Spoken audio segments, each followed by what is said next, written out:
Assalamualaikum warahmatullahi wabarakatuh.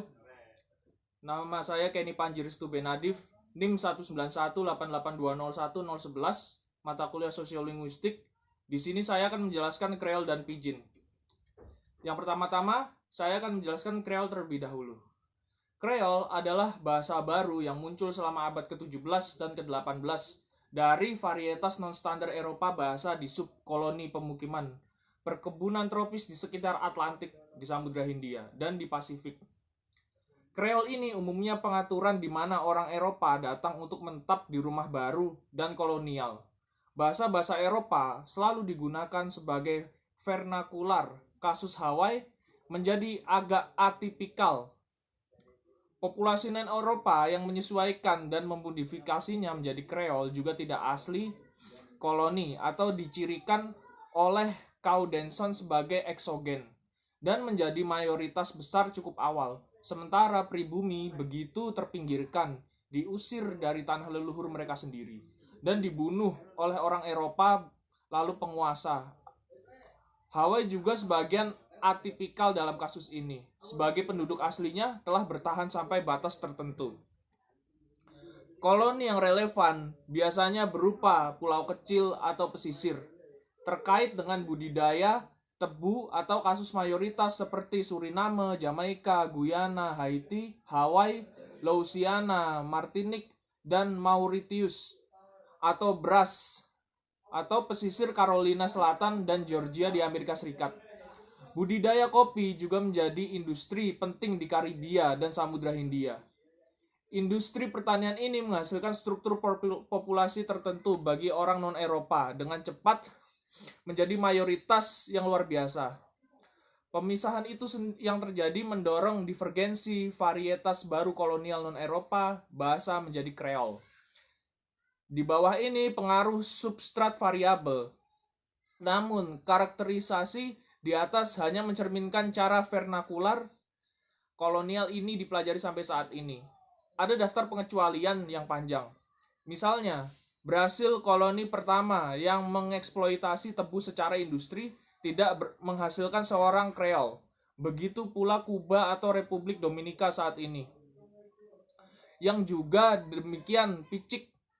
Di sisi lain, Cape Verde dan Curaçao menghasilkan Creole mereka tidak mengembangkan industri pertanian dan ada penutur bahasa Creole lainnya.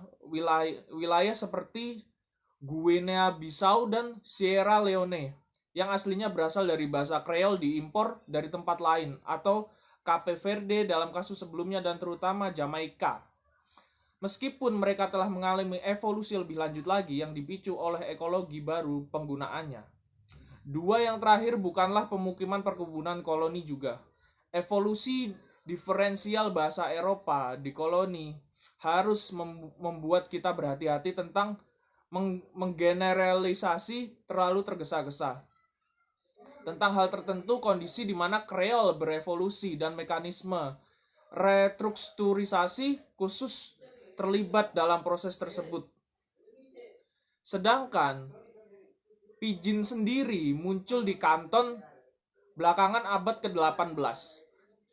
Dileksifikasikan terutama oleh bahasa Inggris atau bahasa Inggris menurut doktrin yang diterima. Istilah berkembang dari pengucapan bahasa kanton bisnis dalam bahasa Inggris yang beberapa sumber kemudian direkam dengan mengejek sebagai merpati Inggris.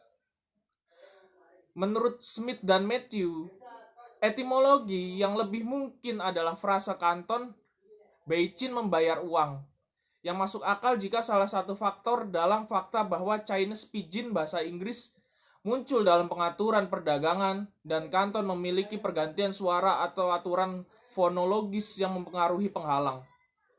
Tidak seperti Creole, Pidgin biasanya dikaitkan dengan koloni perdagangan. Pengaturan di mana orang-orang Eropa awalnya tidak berniat untuk menetap secara permanen dan masuk bahasa mereka atau beberapa bahasa asli atau terutama di Amerika sendiri. Hanya berfungsi sebagai lingua francas. Populasi yang melakukan kontak berbicara bahasa asli mereka adalah bahasa daerah dalam kelompoknya masing-masing. Pidgin sering diejek sebagai bahasa rusak karena strukturnya sangat jauh berkurang dibandingkan dengan para lexivier mereka. Keadaan ini adalah fungsi dari naturalistik, kondisi upaya pembelajar untuk menyesuaikan bahasa target tanpa les atau paparan yang cukup untuk itu dan hanya untuk komunikasi minimal. Di kasus bahasa Eropa, kontak antara penutur, fasih, dan pembelajar bersifat sporadis selain fakta bahwa targetnya adalah varietas non-standar dan model speaker tidak selalu memiliki kompetensi natif. Misalnya, menurut Huber, Pidgin dalam bahasa Portugis tampaknya berfungsi sebagai file bahasa perdagangan umum di pantai Afrika Barat sampai kira-kira awal abad ke-19. Baik Kreol maupun Pidgin sendiri tampaknya telah berevolusi secara bertahap dari pendekatan yang dekat antara lexivier menjadi varietas basilektal. Sangat penting dalam proses evolusi ini adalah peran penerjemah dalam menyebarkan bahasa sasaran. Dalam kasus Kreol vernakular, penerjemah ini adalah budak Kreol. Mereka yang lahir secara lokal dan berbicara lebih dekat dengan bahasa kolonial selama wisma fase perkembangan koloni.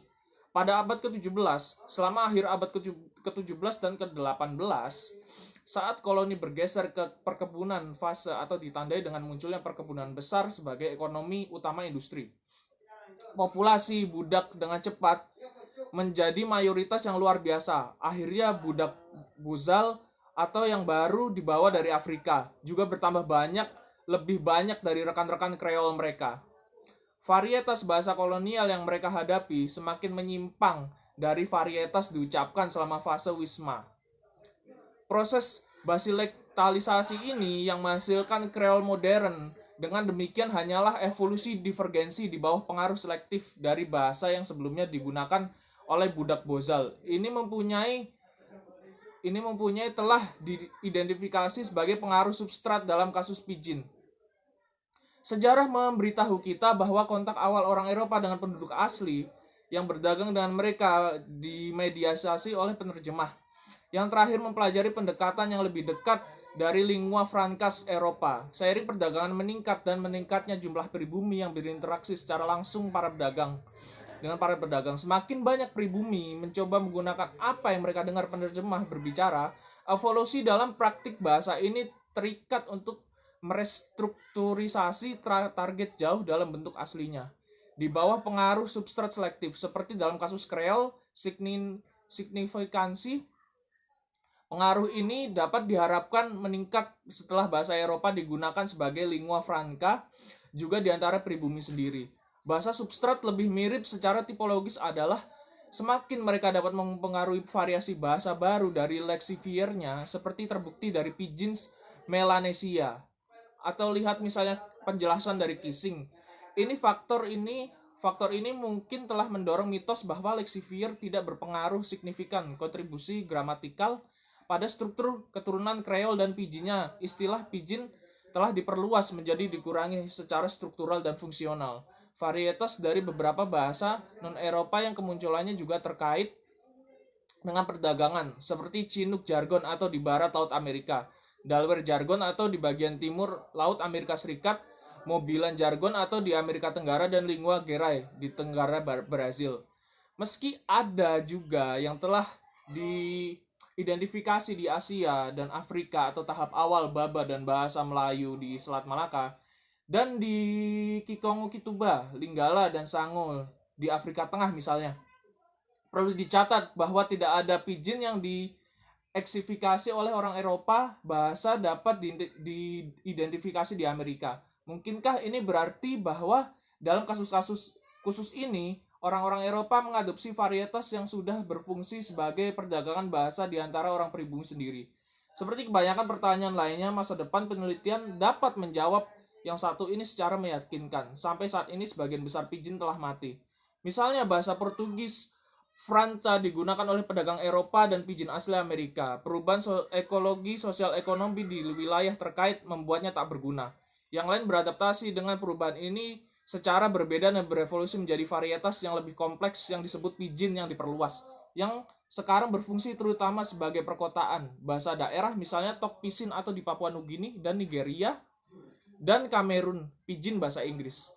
Demikian itulah penjelasan Kreol dan Pidgin menurut saya atas Jika ada kesalahan, mohon maaf.